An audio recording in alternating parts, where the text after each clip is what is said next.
সারা দেশের পাশাপাশি ধর্মনগর মহকুমাতেও পালিত হলো ৬৪তম শিক্ষক দিবস। বিবেকানন্দ স্বার্থ শতবার্ষিকী ভবনে আয়োজিত অনুষ্ঠানের উদ্বোধন করেন জেলা পরিষদের সভাধিপতি অর্পণা নাথ।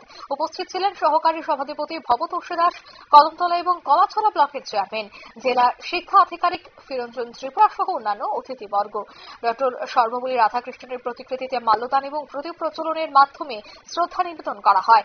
শিক্ষাক্ষেত্রে অবদানের জন্য নির্বাচিত শিক্ষকদের সম্মাননা প্রদান করা হয়। সাংস্কৃতিক পরিবেশনা এবং বক্তৃতার মাধ্যমে শিক্ষক সমাজের ভূমিকা তুলে ধরা হয়।